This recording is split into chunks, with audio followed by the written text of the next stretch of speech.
अगर आजकल सर्दी ज़्यादा है मगर फिर भी हम वॉक बाहर आउटडोर करें तमाम प्रिकॉशंस लेके अपने आप को ढांप के मे बी मास्क से, तो is it good that we go out in nature and walk? देखिए, जो तो बहुत बूढ़े लोग हैं, जिन लोगों को है, जिनको थोड़ा सा उसमें हम मैं कहता हूँ एक्सट्रीम ऑफ वेदर को अवॉइड करें। बहुत अर्ली मॉर्निंग पे ना जाएं जिसमें थोड़ी सी धूप निकल आए, उसमें अगर वॉक करें तो टेम्परेचर थोड़ा सा बेहतर हो तो उससे वो बेहतर। लेकिन अपना नाक सर ढाँप के और अपने आप को गर्म कपड़े पहन के अपनी वॉक करें। इसको वॉक को तर्क ना करें, क्योंकि वॉक को तर्क कर देते हैं सर्दियों में ख़ास तौर पे तो बहुत ही प्रॉब्लम्स होती हैं। वॉक आपको एक्टिव रखती है, बीमारियों से बचाती है और सेहत के लिए भी अच्छी है। डायबिटीज़ कंट्रोल भी बहुत बेहतर होता रहता है। ब्लड शुगर लेवल्स के ऊपर नज़र रखें, खाने पीने पे बहुत और ज़्यादा ब्लड शुगर लेवल, अद्वियात पे।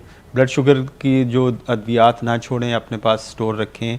कई दफ़ा शॉर्टेज हो जाती है किसी वजह से, कोई लॉकडाउन की वजह से ब्लॉकेज हो जाता है तो दवाई नहीं मिल रही होती, इंसुलिन नहीं मिल रही होती, तो आपके पास 1 महीने की सफिशेंट सप्लाई होनी चाहिए।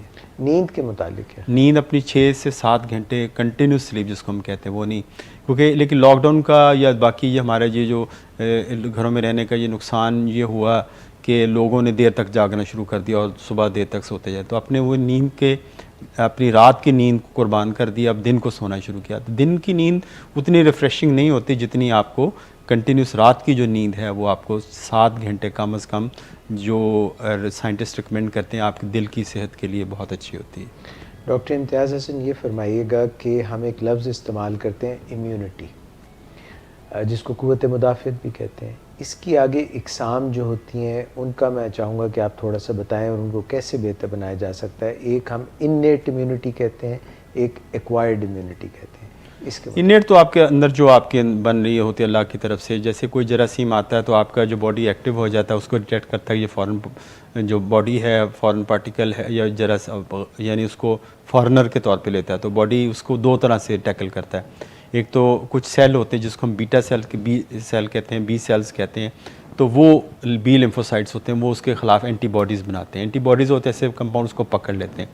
एक होते हैं टी सेल्स होते हैं जो उनको पकड़ के जरासीम को खा जाते हैं यानी ख़त्म कर देते हैं। तो 2 किस्म की immunity, B cell immunity and T cell immunity होती है, तो ये बीमारी के खिलाफ। एक होती है जो एक्वायर्ड इम्यूनिटी, यानी हमारा बॉडी के अंदर हम मसनूई तौर पे कुछ जरासीम को दाखिल करते हैं टीके की शक्ल में या किसी और शक्ल में, तो हमारा बॉडी उसको डिटेक्ट करता है, उसके ख़िलाफ़ अपना रिस्पॉन्स देता है।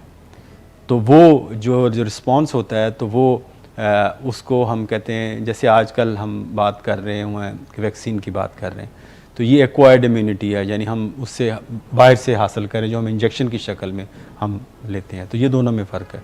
तो ये जो इंजेक्शन की बातें हो रही हैं इसके मुतालिक क्या है? ये अभी रिसेंटली हमें जो अभी कुछ महीना शायद भी नहीं हुआ कि हमें कंपनी ने, बहुत सारी कंपनियां तकरीबन इस वक्त लाइन के अंदर हैं, 50 से ज़्यादा कंपनियां जो इसकी वैक्सीन पे काम करनी, लेकिन जो फाइज़र ने एक जर्मन फर्म के साथ कोलैबोरेट करके उन्होंने अपनी एक वैक्सीन बनाई है। उसका अगर आप देखें, जो आपने देखा होगा कि ये वैक्सीन बड़ा इंटरेस्टिंग इसका है टॉपिक।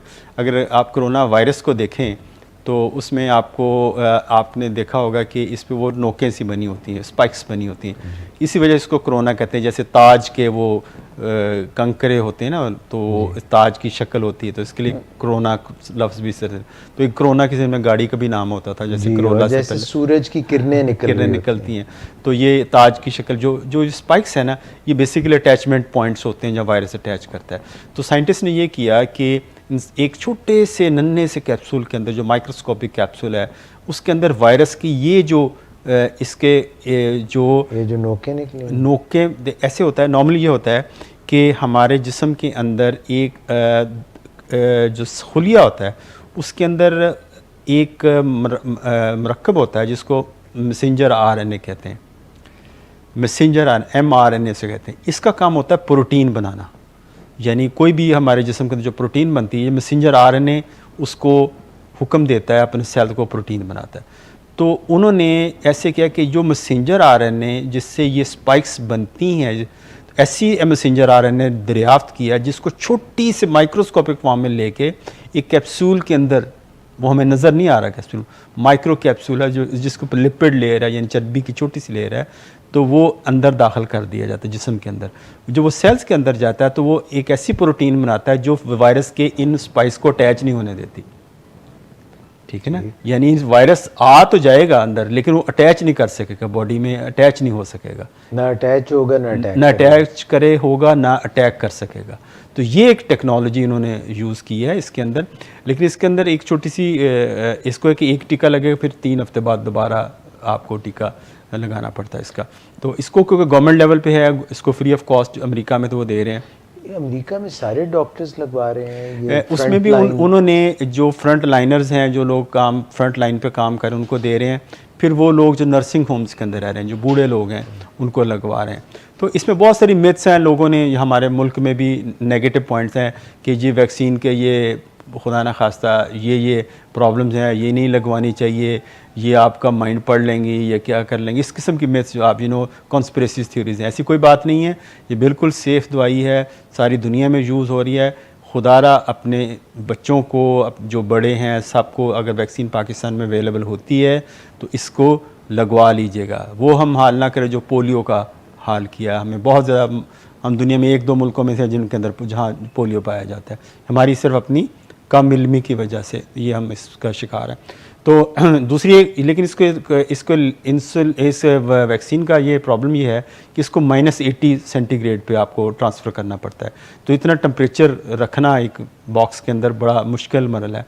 लेकिन एक और कंपनी है तो जिन्होंने ईजाद किया जिसको आप रेफ्रिजरेटेड टेम्परेचर, वो यही फॉर्म चीज़ है, लेकिन उन्होंने उसकी टेक्नोलॉजी ऐसी की है कि आप फ्रिज के अंदर उसको स्टोर कर सकते हैं। तो वो भी मार्केट के अंदर आ गई है। कल ऑक्सफोर्ड एस्ट्राजेनेका एक वैक्सीन यूके में उन्होंने अप्रूव कर दिया है, वो भी शुरू हो गई, आज से वहाँ भी लगनी शुरू हो जाएगी।